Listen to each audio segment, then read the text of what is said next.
Fox News alert now on the trade troubles with China. The president just tweeting this, had a very good telephone conversation with President Xi of China. We will be having an extended meeting next week at the G20 in Japan. Our respective teams will begin talks prior to our meeting. Joining us now is Larry Kudlow, director of the White House National Economic Council, the man of the moment. Appreciate you coming on the program and being with us right here on America's Newsroom. Larry, good morning. Thank you, Sandra. Appreciate it. All right, so Dow's up 370 points. I believe just a moment ago, top of the hour, it topped a 400-point gain. It began surging this morning when the president sent out that tweet. I want to first ask you what it means, a very good telephone conversation that the president had. What was discussed? Well, I can't walk through everything, but I think the decision that they will, in fact, meet in Osaka, Japan, during the G20, on the sidelines of that conference, and the president described it. I think it would be an extended meeting, so that's a good thing. And I can't make any commitments or anything. I know from my conversations with the president and our senior principals trade group, the United States wants to continue the conversations about structural changes regarding intellectual property theft and forced technology transfers and market openings and tariffs. We're looking for an enforceable agreement, as we always have. That's absolutely vital. So all of those general topics will be on the table. I think the market is saying better that they are talking than not talking.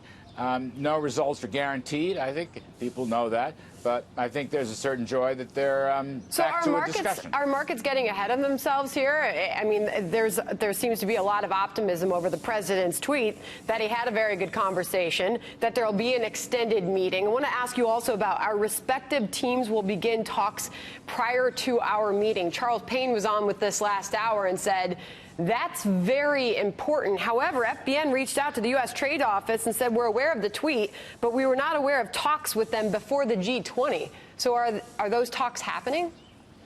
I think it's safe to say now that the meeting has been formally announced and decided on, the two sides at the staff level will have some talks.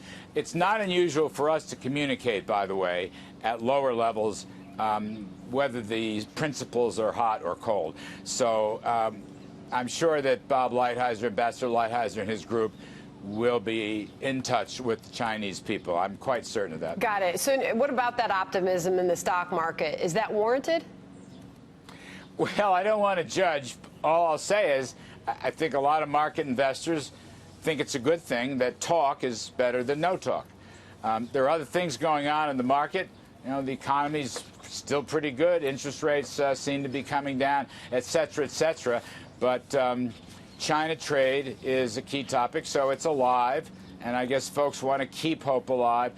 Sandra, if I could just put in one plug for another trade deal.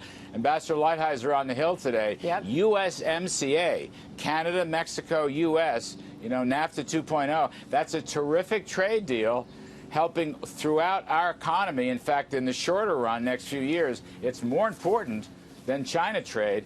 I mean, USMCA passage in the House and Senate is probably going to add 0.5% per year for GDP, close to 200,000 jobs and lots more direct investment. I mean, those are terrific numbers for the American economy. So let's not forget USMCA, please. And we've got a live look in the hearing room there as that is underway on Capitol Hill. So, Larry, you always give it to us straight up. I mean, we're looking at the markets. I mean, still very pleased with the trade conversations that are happening with the United States and the rest of the world.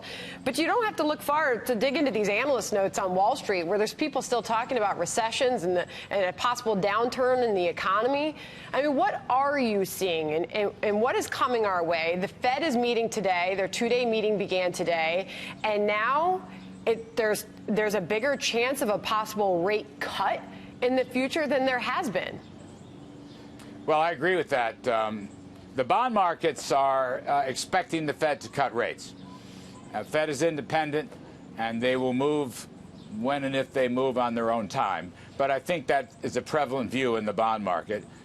Personally, I happen to share that view, but whatever. yeah, there's that. Look, we had a blowout number Friday, Sandra, on retail sales. Blowout number. The decline in April was revised to a good increase, and the May numbers came in, beat everybody's expectations. I say that because consumer spending is still strong. You got low unemployment rate. You got record number of people working. Wages are rising. Incomes are huge. So that is the ultimate cushion or insurance policy for the economy. So I think that's a big plus. Wall Street is always mixed on its forecast, but looking at the numbers for what they are, unemployment claims is another one I like to use. It's a leading indicator. It's very low. Very low. Yeah. So I think the economy is in good shape. Kevin Hassett and I are sticking to our 3% economic growth forecast for 2019. Well, one of the big concerns, J.P. Morgan Chase and others who are predicting that there's a 45% chance the U.S. economy would enter a recession in the next year, and that's up from 20% they were predicting at the beginning of 2018, is the impact of this trade war. And this is some of the latest Fox News polling showing that 79% of Americans, Larry, are at least somewhat concerned about tariffs raising the cost of goods in this country. 26% are extremely concerned. Address those concerns before we let you go, as markets apparently like what they're seeing and hearing, Larry. Well, let me just say a couple quick things on that. I don't know the veracity of those polls and so forth. That's for another conversation. First point I want to make is I've got a few seconds, Larry. I did a horrible thing and asked you a big question at the end. Any impact on American consumers will be very, very limited and de minimis. Point number one. Point number two, China is, in fact, in economic terms, China is going to wind up paying for a good chunk of these tariffs, whether production moves to the U.S. or whether Chinese companies have to slash prices and hurt their own profits and bottom line. So I think this is well worth it, the president's policy. We got to have fair, right? We got to have fair, level playing field, reciprocal trade with China. So let's stay the course. Economy's in good shape. We're in good shape. You're working hard trying to do that. Larry Kudlow, thank you, from the White House this morning.